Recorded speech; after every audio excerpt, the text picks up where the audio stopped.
আসসালামু আলাইকুম। আশা করছি আপনারা সকলে ভালো আছেন। তো আজকে আমি কথা বলবো হচ্ছে ড্রাইভিং লাইসেন্সের এপ্লাই আপনারা কি কাগজপত্র হলে করতে পারবেন। তো প্রথমত আপনাদের আইডি কার্ড থাকা লাগবে, ন্যাশনাল আইডি কার্ড। যাতে হচ্ছে আপনার ন্যূনতম 18 বছর বয়স থাকা লাগবে। আর যারা পেশাদার ড্রাইভিং লাইসেন্সটি করতে চাচ্ছেন, তাদের ক্ষেত্রে অবশ্যই 21 বছর বয়স থাকা লাগবে। তো দ্বিতীয়ত আপনার কি কাগজ লাগবে? দ্বিতীয়ত লাগবে হচ্ছে একটি মেডিকেল সার্টিফিকেটের ফর্ম, যেটি আপনি পূরণ করবেন। এটি আসলে আপনি কোথা থেকে পাবেন? এটি আপনি পাবেন হচ্ছে বিআরটিএ সার্ভিস পোর্টাল থেকে। এটি ডাউনলোড করতে পারবেন। তো আপনি কি লিখে সার্চ করবেন গুগলে? আপনি লিখবেন হচ্ছে বিআরটিএ মেডিকেল সার্টিফিকেট। ঠিক আছে? মেডিকেল সার্টিফিকেট লিখলে আপনাকে এরকম একটি পিডিএফ দিবে। এটি আপনি কম্পিউটার দোকান থেকে প্রিন্ট করবেন। প্রিন্ট করে তারপরে দেখেন এখানে একটি ছবির অপশন আছে। এই দেখেন ছবি অপশন আছে, এই যে পাসপোর্ট সাইজের এক কপি ছবি। আর ঠিক এখানটায় একটি এমবিবিএস ডাক্তারের দ্বারা সিল এবং সিগনেচার নেবেন। তাহলে আপনার মেডিকেল সার্টিফিকেটটি হয়ে গেল। তৃতীয়ত আপনার আসলে কি কাগজ দরকার? তৃতীয়ত হচ্ছে আপনার যে কোনো একটি ইউটিলিটি বিল, আপনি যে বাসায় থাকেন, বর্তমান হোক স্থায়ী হোক কোনো বিষয় না, আপনার একটি বিদ্যুৎ বিলের ফটোকপি জমা দিলেই হবে। তো চতুর্থ বিষয় হচ্ছে মেইন বিষয়, সেটি হচ্ছে আপনার যে কোনো একটি সার্টিফিকেট থাকা লাগবে। এসএসসি হোক, জেএসসি হোক বা এইচএসসি, অনার্স মাস্টার্স, যার যেটা আছে, আপনার সর্বোচ্চ সার্টিফিকেট যেটা আছে আপনি সেটা জমা দিবেন। তো এটি হচ্ছে অপেশাদারের ক্ষেত্রে হয়ে গেল।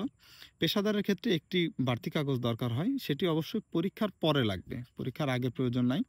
তো এই ৪টি কাগজ হলে যারা অপেশাদার ড্রাইভিং লাইসেন্সের আবেদন করতে চাচ্ছেন, তাদের আবেদনটি কমপ্লিট হয়ে যাবে। আর যারা পেশাদার আবেদন করতে চান, তাদের ক্ষেত্রে এক্সট্রা পঞ্চম কাগজ হিসেবে একটি ডোপ টেস্টের রিপোর্টের প্রয়োজন হবে।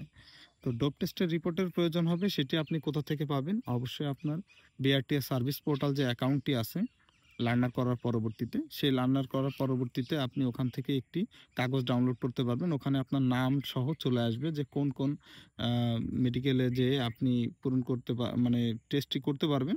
তো সেখানকার লিস্ট অনুযায়ী আপনার নাম চলে আসবে। তো এটি হচ্ছে পরীক্ষার পরবর্তীতে। ঠিক আছে? এটি পরীক্ষার আগে না। যারা পেশাদার লাইসেন্স করবেন এই কাগজগুলো পরীক্ষার পরবর্তীতে দিলেও চলবে। যারা অপেশাদার করবেন তাদেরও চলবে, কিন্তু পরীক্ষার আগে দিলে ভালো হবে। মানে এটা আপনি পরীক্ষার আগে দেন বা পরে দেন, এটা মেন বিষয় না। এগুলো দেয়াই লাগবে, এটা হচ্ছে মেন বিষয়। আর ডোপ টেস্টের যে রিপোর্টটি, যেটা পেশাদারের ক্ষেত্রে লাগবে, শুধুমাত্র পেশাদারের ক্ষেত্রে ডোপ টেস্টের রিপোর্ট লাগবে। এটি আপনি অবশ্যই পরীক্ষার পরে দিতে পারবেন। পরীক্ষার আগে আসলে আপনার কোনো সিরিয়াল বা নাম আসবে না। তো পরীক্ষার পরবর্তীতে আপনি এটি যে কোনো একটি মেডিকেল সেন্টার থেকে, এটি হচ্ছে আর মানে বাংলাদেশের যে সরকারি রেজিস্ট্রিকৃত আছে, হ্যাঁ, রেজিস্টারকৃত যে মেডিকেল সেন্টারগুলো আছে, সেখান থেকে আপনি ডোপ টেস্ট করিয়ে এই রিপোর্টটি জমা দিতে পারবেন। তো আশা করছি সকলে ভালো থাকবেন, সুস্থ থাকবেন। আর যদি কারো কোনো প্রশ্ন থাকে অবশ্যই আমাকে কমেন্ট সেকশনে জানাবেন। আমি রিপ্লাই দেওয়ার শতভাগ চেষ্টা করব। তো ধন্যবাদ সবাইকে, ভালো থাকবেন।